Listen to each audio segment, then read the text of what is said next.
Bonjour, bienvenue dans l'émission du festival Rue des Livres, un festival qui se tient chaque année dans le quartier de Maurepas sur la thématique de la littérature. C'est l'automne d'un week-end durant le mois de mars.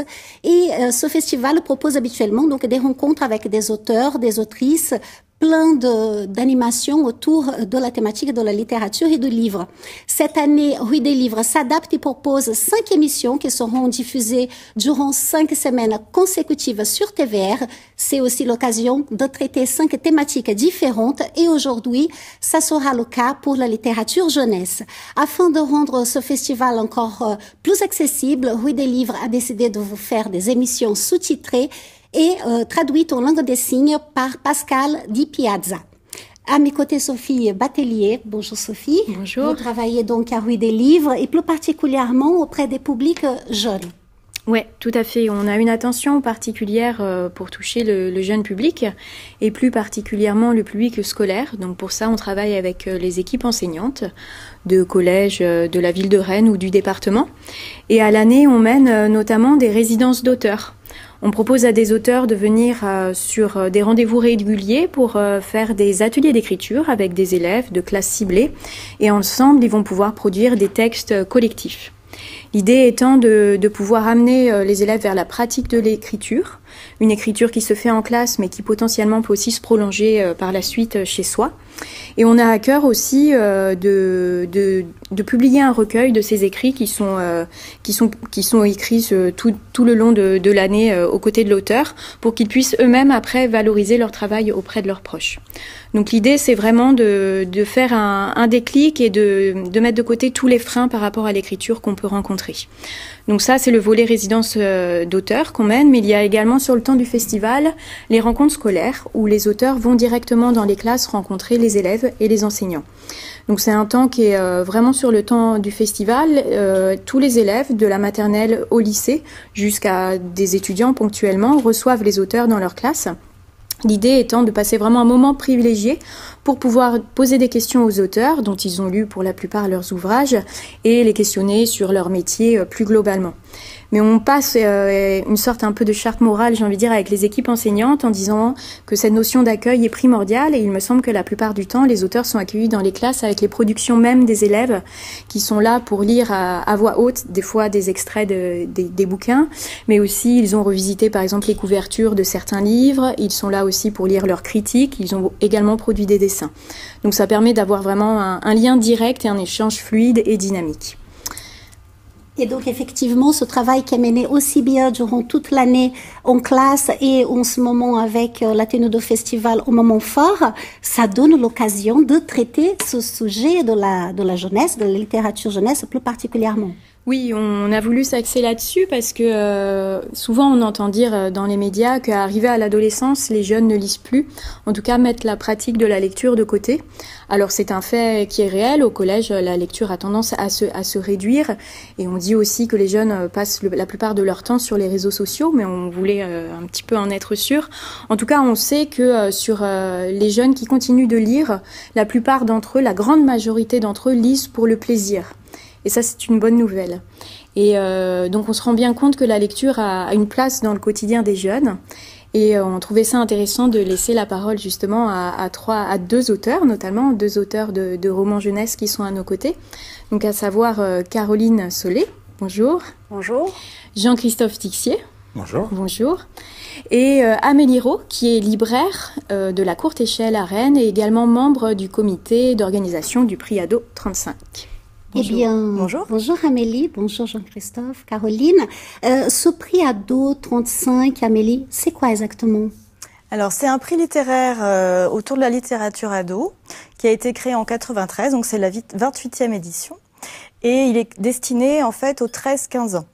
Donc tous les ans, il y a une sélection de 10 ouvrages qui est proposée à la lecture à tous les collégiens du département et aux lycées professionnels également, les secondes. Voilà. Il y a également en parallèle un prix ado qui s'appelle le prix ado créateur, qui permet de créer, comme son titre l'indique, des œuvres autour de l'univers d'un ou de plusieurs des romans qui sont dans la sélection, ce qui permet d'ouvrir plus largement le prix à des non ou moins bons lecteurs pour pouvoir voilà, les sensibiliser à la littérature jeunesse. Alors parmi justement les personnes qui font la sélection des romans qui sont après proposés à lire au plus grand nombre, il y a des jeunes.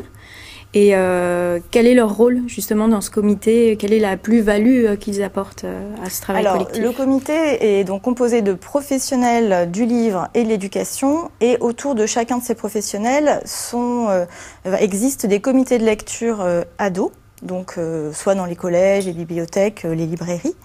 Et donc l'intérêt de les interroger, de leur faire lire ces livres-là, c'est que la sélection leur ressemble le plus possible, en tout cas à leur goût. Parce que nous, en tant qu'adultes, on a nos goûts personnels, on a notre expérience de la littérature jeunesse, mais au final, on n'a pas leur âge, on l'a plus. Et on a une mémoire de leur âge, mais qui a pu se décaler. Donc ça nous permet voilà, d'être au plus près de leur goût. Quand on fait la sélection finale, c'est vrai que si les ados ont préféré un livre par rapport à un autre et qu'ils sont en balance, on va prendre celui que les ados ont préféré.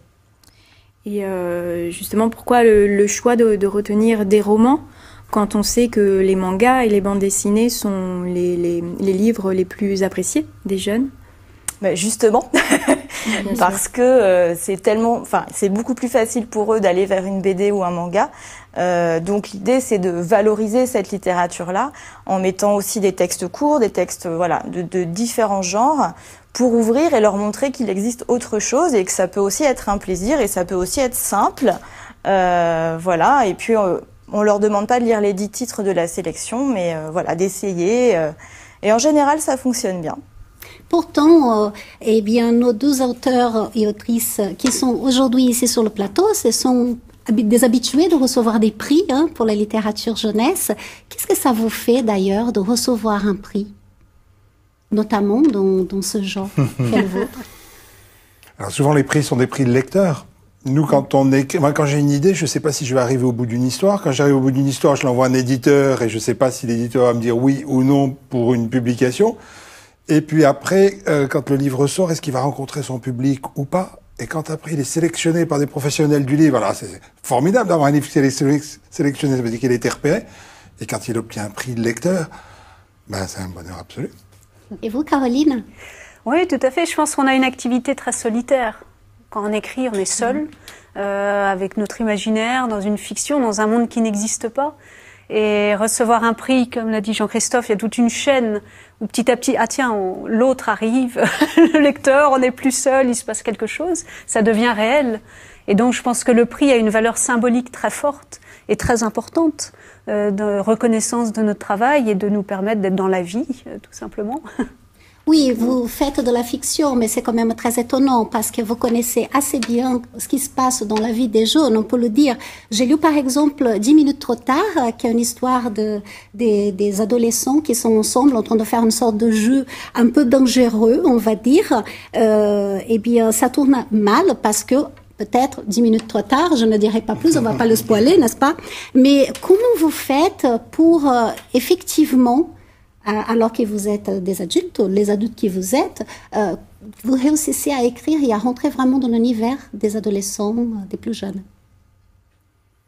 Je crois que c'est le propre du romancier, c'est de se projeter dans un autre univers, se projeter dans un autre lieu, celui auquel on donne vie, se projeter dans un autre personnage, qui soit masculin, qui soit féminin, et quel que soit l'âge.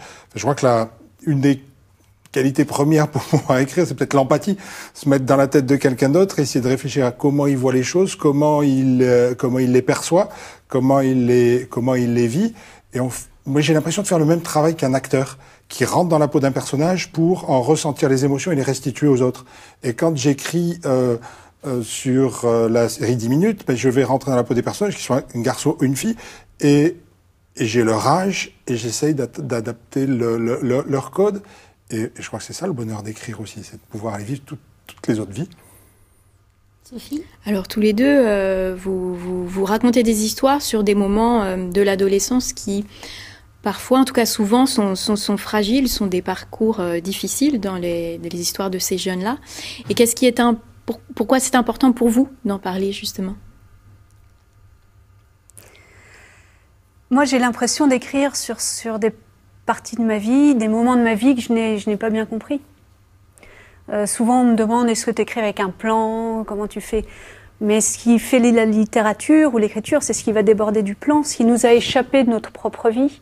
Et donc pourquoi j'écris à mon avis sur l'adolescence, c'est que c'est une période de ma vie qui a été particulièrement compliquée, douloureuse, et écrire me permet d'essayer de comprendre ce qui s'est passé, de se réapproprier d'une certaine façon son histoire. Voilà. Effectivement, il y a un livre d'ailleurs que oui. je souhaiterais commenter. Oui, dans votre roman La petite romancière, la star et l'assassin, c'est l'histoire de 3 personnages qui vivent un événement parce qu'ils sont à ce moment-là au mauvais endroit, au mauvais moment. Et moi j'avais une question, c'était déjà pourquoi ces 3 personnages, enfin pourquoi eux, comment ils vous sont venus à l'esprit? Alors la petite romancière, la star et l'assassin, c'était mon idée principale, c'était un peu sur le fait de qu'est-ce qu'on montre de soi à l'autre et qu'est-ce que l'autre croit voir de nous, ou inversement, qu'est-ce qu'on croit montrer de soi. Et donc j'ai mis ce procédé où on a une adolescente qui s'aperçoit qu'une jeune star vient d'emménager en face de chez elle, et donc elle passe ses journées à l'épier, sans savoir que la star elle-même sait qu'elle est en train de l'épier et la regarde, et qu'on a un marginal qui, du jardin, regarde les deux. Donc c'est un peu tout un jeu de regard que j'ai voulu faire sur des personnages un peu très différents. Une adolescente qui sent mal dans sa peau, qui croit que la star, la jeune star, vit très bien son physique et sa vie, ce qui n'est pas le cas. Donc c'est un peu un livre sur les apparences, avec ce triangle-là qui me permettait de renvoyer la balle du regard. Eh bien, Rue des Livres propose des rencontres d'auteurs et d'autrices donc dans le milieu scolaire, nous avons dit tout à l'heure, et ça sera l'occasion pour nous de découvrir un reportage. Je souhaiterais simplement remercier Amélie Rowe de sa présence ici sur le plateau. Elle ne sera pas en deuxième partie d'émission avec nous, ce sera Juliette qui rejoindra le plateau juste après ce reportage signé par notre journaliste Mélanie Chavillard. Bonjour. Bonjour à tous. La classe de 6e B du collège de Montmirail.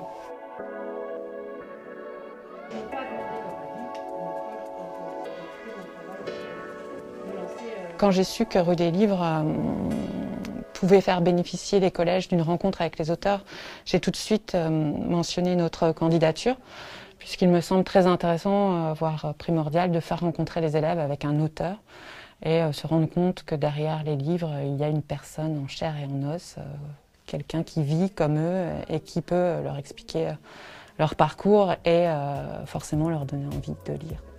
C'est la première fois que je rencontre une autrice au collège. Elle nous a expliqué son parcours, sa carrière. Et moi je suis contente parce que du coup on l'a connue un peu plus. Ça nous permet de connaître d'où elle s'est inspirée l'histoire et de pourquoi elle a voulu la créer. Le fait de rencontrer les enfants, c'est l'occasion d'avoir un retour frais, spontané, absolument génial sur ce qu'on a écrit.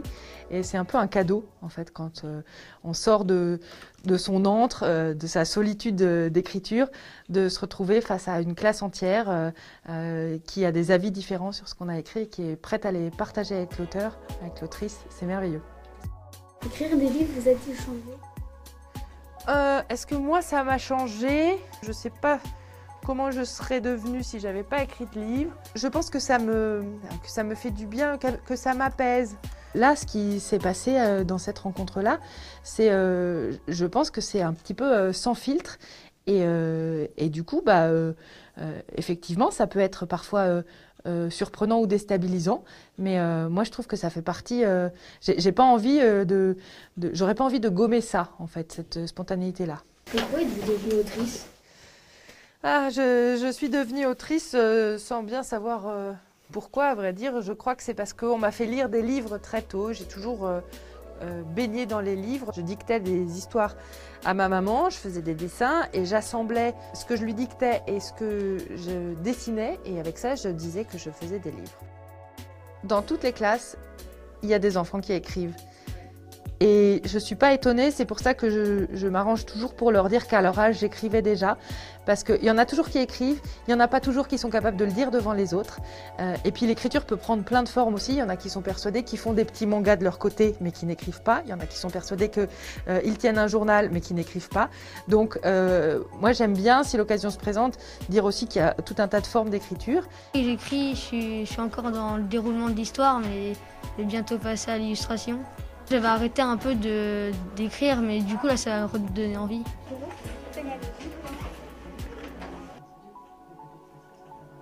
Ce que je voulais surtout, c'est qu'ils aient une lecture plaisir. On va reparler de tout ça après en classe et je pense que c'est une expérience qui est très enrichissante pour eux. Merci. Merci pour vos questions. Il me semble que ce reportage est un bon prétexte pour continuer sur la lancée avec nos invités, Sophie.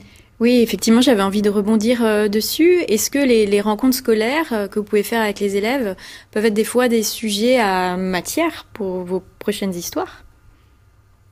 C'est pas évident. Bah, matière, en tout cas, ce sont des moments privilégiés. Nous, on exerce un art, entre guillemets, qui n'est pas celui du musicien qui va le vivre en concert, qui va le partager aussitôt. On écrit, on est seul, comme le disait Caroline tout à l'heure. Donc c'est le moment où on va voir ce qu'a provoqué déjà le roman, quel genre d'émotions, quelles sont les images que ça leur a créées et vers où ça les a emmenés. Donc moi, ça m'a pas amené jusque-là à créer des choses suite aux rencontres, mais en tout cas, c'est une énergie qui est énorme et moi que j'emmagasine pour la suite. Inspirante. Caroline? Oui, moi, il est possible que les rencontres scolaires aient peut-être influencé l'envie d'écrire mon dernier livre, qui est un livre plus personnel où je reviens sur ma propre adolescence, parce que je me suis aperçue qu'en fait, en rencontre, je parle beaucoup de ma vie personnelle. Les ados nous interrogent, mais pourquoi ce livre? Est-ce que c'est votre vie ou pas votre vie? Et donc, il est possible que ces rencontres aient quand même motivé cette envie de me livrer un petit peu plus, et notamment pour un public adolescent où ils sont très réceptifs quand même à l'intime, à ce qu'ils sont en train de vivre eux-mêmes. Donc oui, ces rencontres sont très fortes parce qu'on n'est plus caché derrière nos personnages, on nous interroge sur nous-mêmes. Donc il y a un côté plus personnel qu'on dévoile dans ces rencontres. Alors il y a Juliette qui nous a rejoint sur le plateau. Bonjour Juliette. Juliette, tu as quel âge? J'ai 16 ans. Est-ce que tu sais que c'est pour ça que tu es invitée ici aujourd'hui? Oui, je sais. Et qu'est-ce que tu lis alors? Quelles sont tes préférences de genre? Principalement des romans, policiers, fantastiques, science-fiction, un peu de tout en fait. J'ai lu quelques mangas, des BD. Je lis pas trop de magazines, mais sinon je lis de tout en fait. Sophie? Et justement, tu dis lire des romans. Qu'est-ce qui te plaît dedans, en fait? C'est le fait de pouvoir peut-être un peu mieux comprendre, appréhender le monde qui t'entoure, t'identifier dans des personnages ou toute autre chose?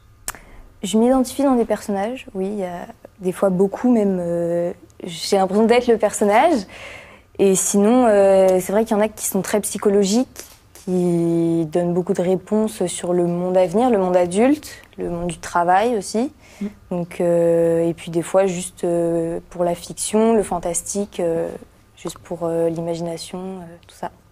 Et tu lis le livre papier ou numérique, ou peut-être même les deux? Les deux, ouais. J'ai une liseuse et puis je lis des livres papier. Ouais. Alors, tu as lu le roman de Caroline Solé, La fille et le fusil. Peut-être aurais-tu une question à lui poser? J'ai trouvé le livre très psychologique. J'ai beaucoup aimé. C'était vraiment bien parce que je me suis pas identifiée dans la jeune fille, mais si j'avais été à sa place, je pense que j'aurais ressenti les mêmes émotions parce qu'elle a mon âge et je suis une adolescente. Mais du coup, je voulais juste savoir vraiment comment vous avez fait pour décrire ça avec autant d'exactitude, parce que les émotions, c'est vraiment, enfin, la façon dont c'est décrit. C'est vraiment exact, quoi. Alors, tu sais, souvent on me demande est-ce que tu as vécu ce qu'a vécu ton personnage pour le décrire de cette façon-là. Donc, je n'ai pas pris d'homme politique en otage, heureusement. Mais donc, je pense pas qu'on ait besoin d'avoir vécu exactement la même chose que nos personnages. Mais comme tu viens de le dire, ce qu'on a en commun, ce sont les émotions. Dans mon premier roman, c'était un SDF, un adolescent qui avait fugué. Je pense que tout le monde peut avoir éprouvé la solitude sans avoir vécu dans la rue.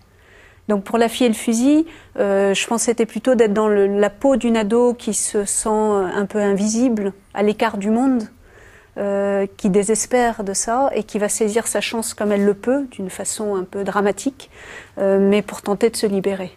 D'accord. Peut-être aussi une question à Jean-Christophe. C'était quel livre? Tu as lu Quand vient la vague. Quand vient la vague, ouais. Je me suis beaucoup identifiée dans le personnage de Nina, je crois qu'elle s'appelle, celle qui a fugué du coup, dans sa manière d'être, de penser. Donc ça va être à peu près la même question, je pense, parce que c'est vrai que la façon dont elle pense, c'est la façon dont pensent les adolescents de nos jours. Enfin, moi personnellement, si j'avais vécu des dizaines d'années avant, j'aurais pas eu les mêmes pensées vis-à-vis de ce qu'elle rencontre et de ce qui se passe dans le monde.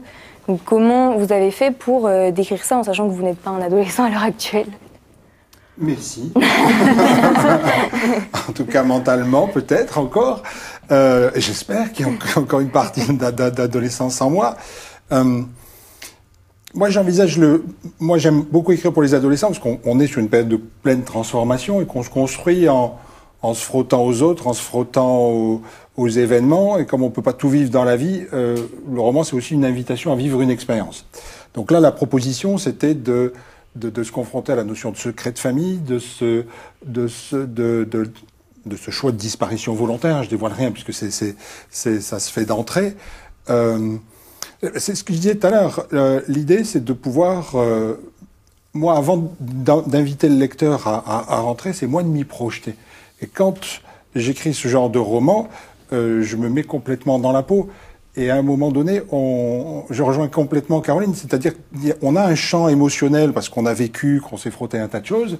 Moi, il m'est arrivé d'écrire sur le déchirement que peuvent avoir les migrants qui quittent leur pays. C'est une forme de deuil, donc on peut l'épuiser aussi dans une sensation ou une expérience de deuil que l'on a vécu.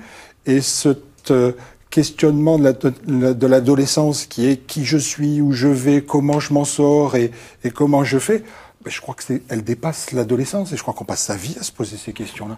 Et quel est le sens de tout ça? Donc, même quand on n'est plus adolescent, on peut aussi se poser des questions là-dessus. J'ai vraiment le sentiment, je ne sais pas si vous le partagez avec moi, mais nous sommes en train de vivre juste un instant vraiment magique ici sur le plateau télé. C'est vraiment très chouette de voir vos échanges. Alors, il nous reste très peu de temps, mais peut-être que vous, les auteurs, autrices, vous avez une question à Juliette. Est-ce que quelqu'un a envie de poser une question à cette jeune fille? Évidemment. Juliette, qu'est-ce que tu trouves dans les livres que tu ne trouves pas dans la vie? C'est compliqué. Donc là, on est mal là, on est super mal. Qu'est-ce que je pourrais dire?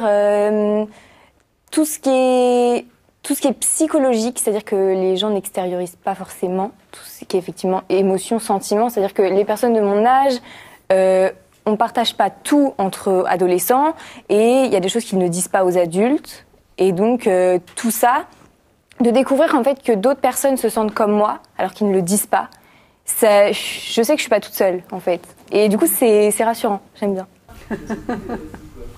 Eh bien, c'est très heureux. Les livres, ce sont nos amis. Et ça, c'est très chouette. Ils nous accompagnent toute notre vie. Merci infiniment à nos trois invités ici sur le plateau. Restez avec nous parce que maintenant, nous allons bientôt terminer cette émission, mais il nous reste encore à vivre quelques instants poétiques et ça va se passer avec vous, Sophie, autour du travail d'une illustratrice. Il s'agit de Léa Mazet. Renez. Oui, tout à fait. Alors, Léa Mazet est effectivement une autrice de bande dessinée.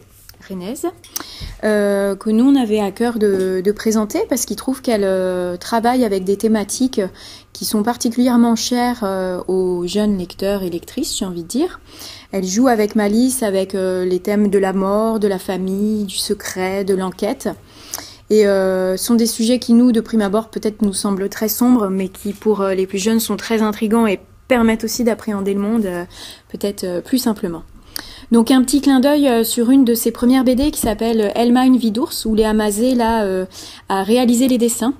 C'est l'histoire d'une petite fille, Elma, qui est une gamine sauvage, espiègle, très joyeuse, qui vit dans la forêt avec un ours qu'elle considère comme son papa.